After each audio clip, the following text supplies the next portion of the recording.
This video will be focusing on the child labor that took place during the Industrial Revolution of the 17 and 1800s.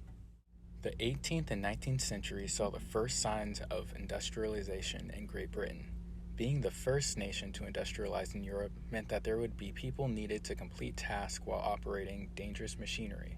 They turned to the children to solve their employment issues, and this is where we began to see problems arise in the social and political aspects of life in Great Britain. Long before the Industrial Revolution began, children had been in the workforce, generally working in the fields, spinning thread, or working in agriculture. During the time of feudalism, this was commonplace. This occurred in most cases as a way to help support a child's family. Young children were employed in the harsh workforce to not only receive low wages, but also to be used cruelly in all dangerous work conditions to maintain the increase of production. The children did not have supervision or protections to keep them safe while working with hazardous machinery. Children who suffered from injuries would not receive any medical care from their employers. Instead, they would be fired and then attempt to give medical attention to themselves. The children were often hired only because of their size and their ability to fit into small spaces in machines that were clogged and were too small for adults to fit inside of. Unfortunately, this resulted in many injuries and sometimes casualties for the children in these working conditions, many of whom were forced into these work environments because of their family's lack of income.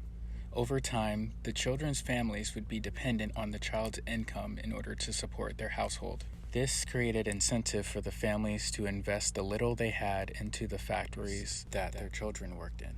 Entrepreneurs and businessmen took advantage of the incentive families had to keep the businesses open and running for them. With the combined community's support, they ensured themselves to have success. By 1807, there was a growing discontent among the British public regarding the use of children as cheap labor to be used in textile factories. Poor pay and horrid conditions in these factories had led the public to believe that these dangerous factory jobs should be done by adults. This was not due solely because of the conditions and pay. The rate of injury and mortality in these factories was far greater among children than full-grown or even young adults. The children brought into these textile factories were not skilled workers and were quoted as knowing nothing about domestic work, not even how to mend a stocking or boil a potato. This exemplifies the poor skill level of these young workers who were now entrusted to operate machinery with little or no safety mechanisms. This convergence of factors led to a great danger among young workers. The first law to begin to regulate the factory industry was enacted in 1833